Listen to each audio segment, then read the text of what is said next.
Shiv, like I had this random idea, right? Well, it's not really random, but like this mental model, you could say, or analogy basically, and I'll give you like a thought experiment about it. So I call it like the collaborative ascent scenario. So say you and your friend are faced with the task of reaching the top of a building, and there are two options you have: to take the stairs and a lift. But if you had the lift with buttons, it'd be too easy. So it has no buttons inside of it, and also there's no buttons outside of each level. There's a button, but it's above each level. So it's like on the first level when you start, there's no buttons. You have to go to the next floor to tap that button for the lift to go up. But there's no buttons inside the lift. There's no buttons inside the But on the lift. first level, there's It's a button outside. outside. Okay. Yeah. On the second level, basically. Right. On the first level, no buttons.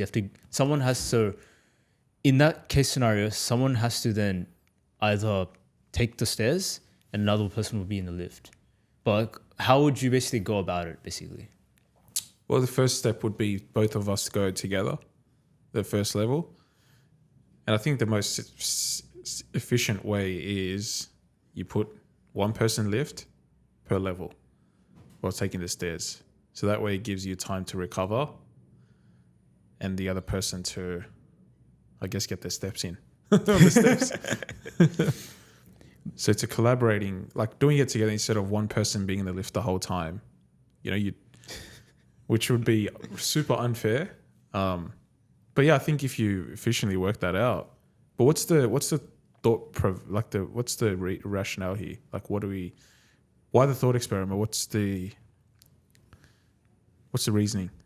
Yeah, so it's like the way you can think of it is like, I mean, the most efficient way is, as you said, right? Like where one person has to take the stairs, the other person will be on the lift, and then you probably have to swap so then you can conserve your energy, and then the other person go out full blast.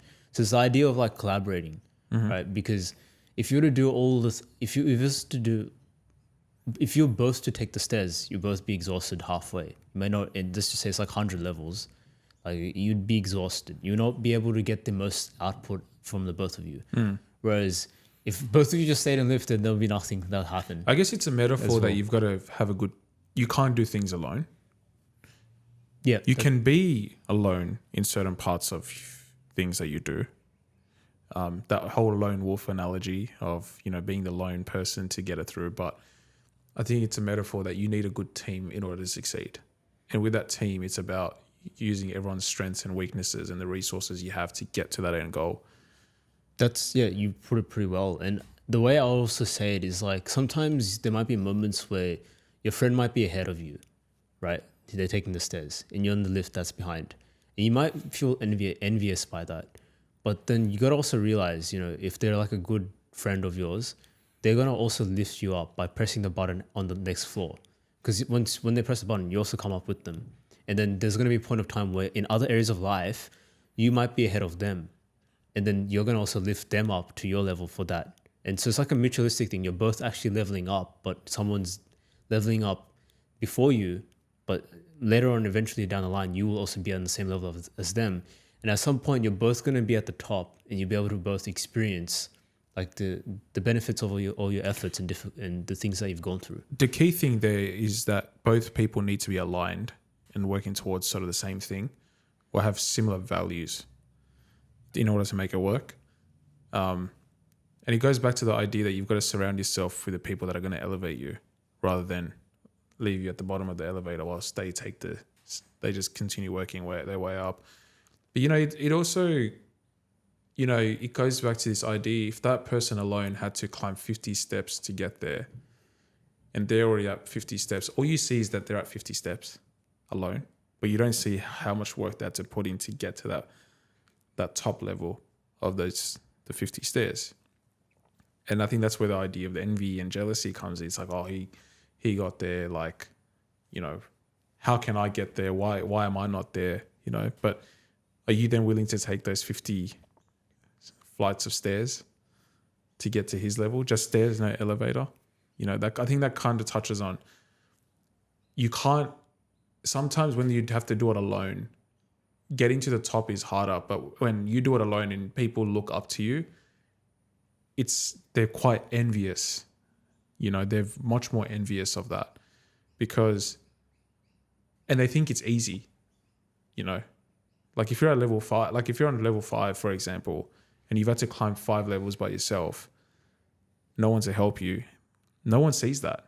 All they see is you're on level 5. So That's a very good perspective, actually. Yeah. Of looking at it from just like how we judge it based off just the end outcome or result by just numbers, whereas we don't see the effort as well involved. And when you actually think about that, right, your friend is at level 50. If you're on the lift, right, if you just ask like, what did it take for you to get there? What were the struggles? He can just press the button and you'll be almost like, obviously probably not on the same level mentally, but he can help bring you up to level 50 really quickly because he's gone through those experiences and difficulties. Considering the fact that he's not like some guy who's like gatekeeping information or something or selfish, but he can bring you up there very quickly. It's just you have to open your mind to it. Because if you can be like a closed-minded person, and be like, he got there, he cheated, he probably just like stole or like deceived people, got like his Ponzi schemes running in the background, and you can stay at that lift for the rest of your life with that mentality. And there's going to be other friends that you're going to be surrounded by that are at level 50, level 80, level 100, like at the top level. And you can stay there forever. But if you just literally opened it in your mind, you had some humility to admit there's things that I lack that I don't have, but these guys do have, but I can absorb. I can understand and learn. I can get there a lot sooner and actually be at their level. And maybe I could help them in other aspects of life. Because they might be, you have a lot of different goals. Like we have health, relationships, wealth, and things like that. Some people will advance on wealth at the cost of health or some other things.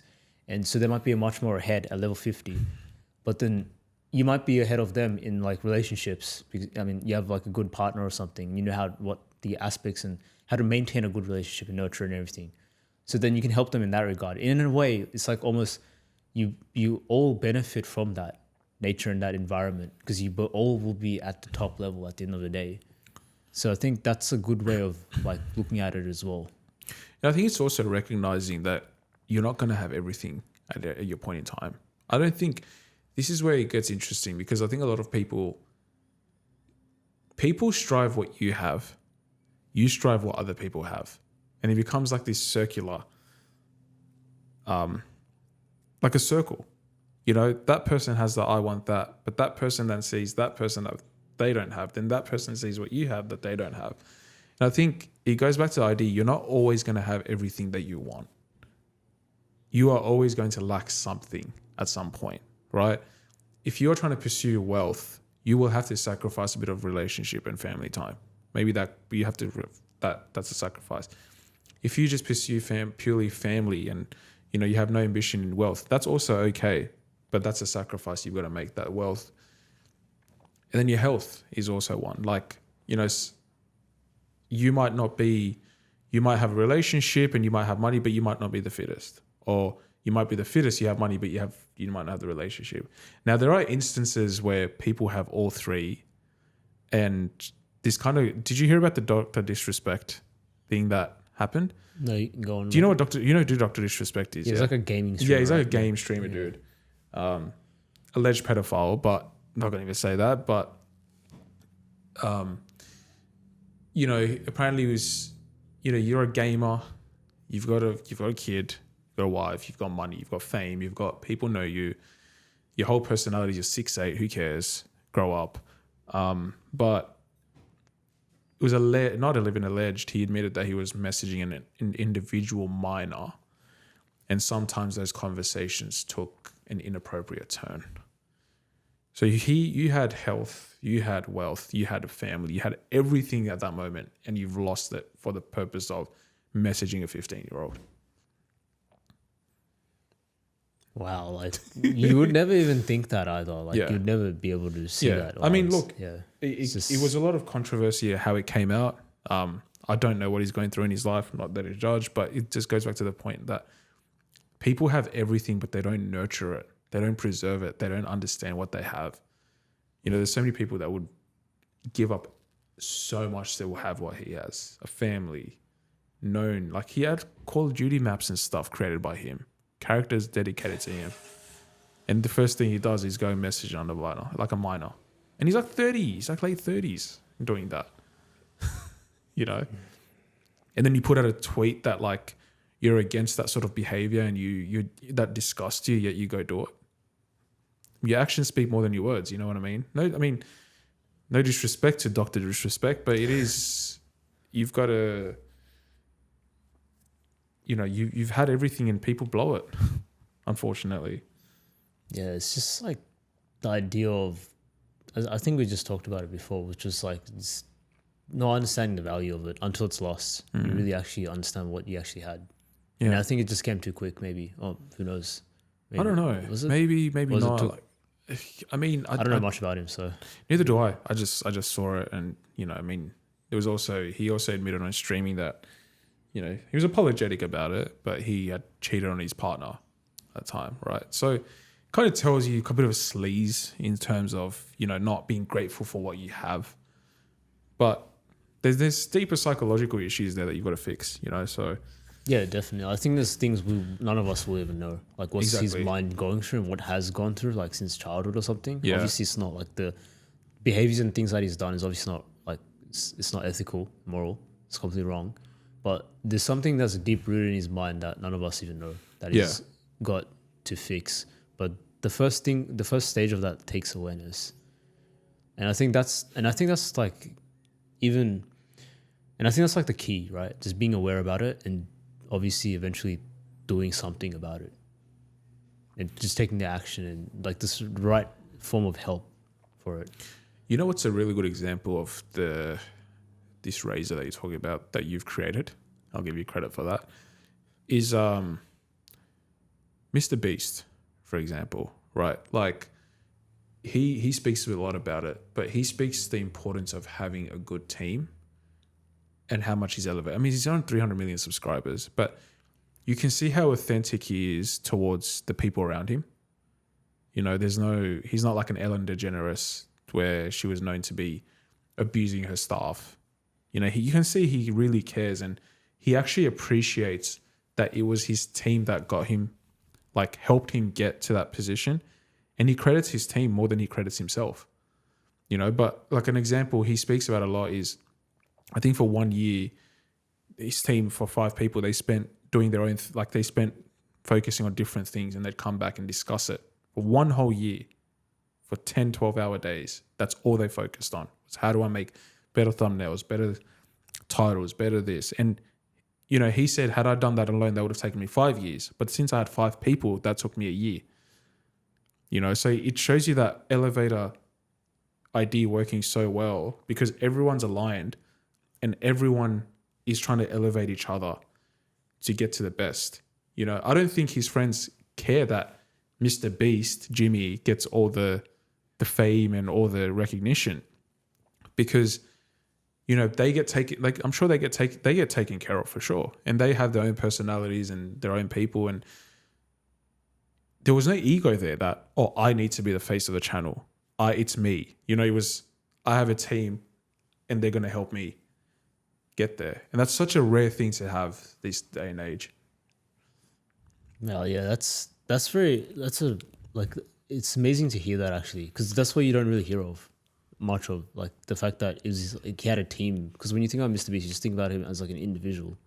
But the fact that he had, you know, that's what he did to accelerate 5 times faster is incredible. And I think that's the thing, like it's the idea of mutual benefit and reciprocity, where it's like when you give, someone else will be also willing to give back in return. It might be in a different form as well.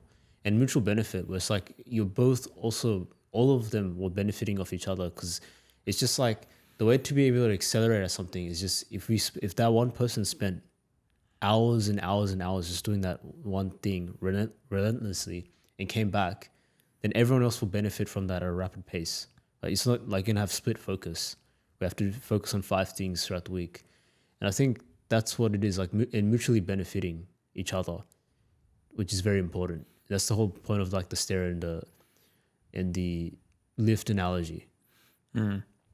But it's amazing to hear that. And I think even with all these streamers, right, they have a full team behind it. It's not just them. Like they have a thumbnail creator, they have a video editor, they have a guy who records the videos, and they have like bodyguards. Like they have a full dedicated team. They're not just an individual, which I think most people miss out on. And it's so true. I think without having a team and just trying to do things like the Sigma mindset isn't gonna really get you as far as you think, because you're gonna at some point you're gonna exhaust yourself.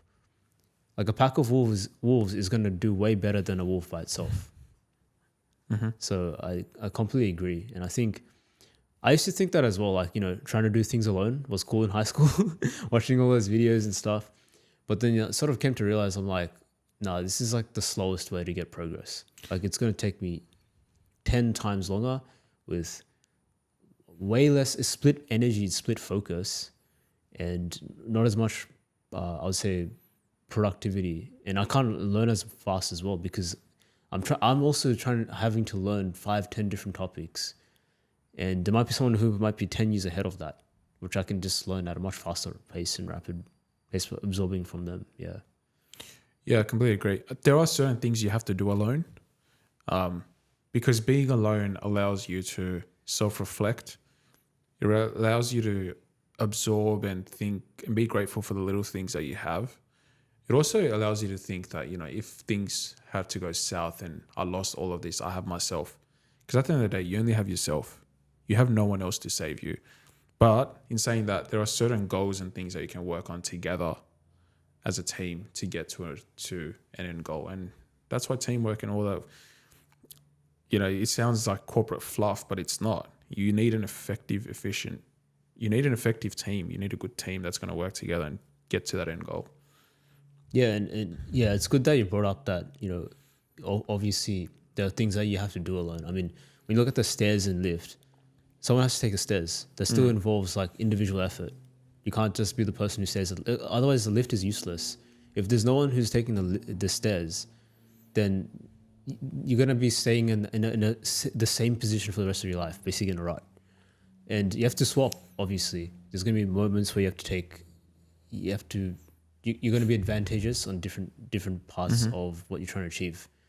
And I think that's why it comes back to that mental model we talked about ages ago, which was circle of competence, knowing where you're strong at and having the humility to admit areas of where you're weak at and seeking the right people to be able to support you for that, I think is very important. But yeah, definitely individual effort at the end of the day is going to be obviously, otherwise how's reciprocity going to happen? Where it's like the other person is going to be willing to help you. If you're just going to be the person who just stays in the lift, as we said, and the other person takes the stairs, they're going to be exhausted. And plus, you know what? They're not going to even press the button, because at the top, what's the point of having someone who was just like, a free rider? Just got to the top without putting in the work. Exactly. Yeah. And if there's like a prize at the top, I would have to split with someone who hasn't even put in any effort. So that's the thing. So I think that's the perspective to have with the analogy, and the approach you can think about, and the approach you can take when it comes to teamwork and building. 100% agree. Such a good razor. Wasif's razor. Yeah, it might be from some guy who knows. Put it on Twitter, buddies.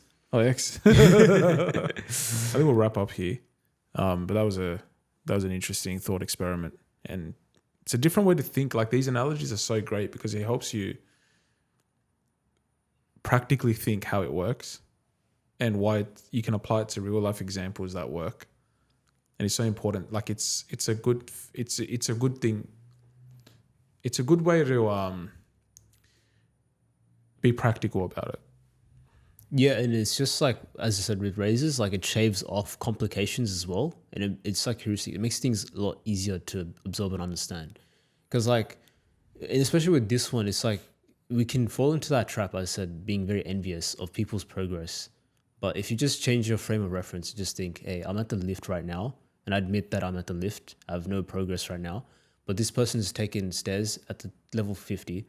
Maybe I might not reach level 50 or something, like at an instance, but he can help me get there, or he or whoever can help me get there. What can I learn from this person? And that's the frame that you want to, and I think that's what this analogy really emphasizes on, that you can get there as well, but you have to change the way that you perceive it to be, because you can stay in the lift forever, or you can either ascend with them, and providing that value to them too, which is which is going to be mutualistic. Really well said. Thank you for your time. Thanks for listening. Please like and subscribe this video and follow us on any streaming services you may be listening on, and follow us on our socials. Thanks, Drift. Thanks, everyone. See you guys in the next one.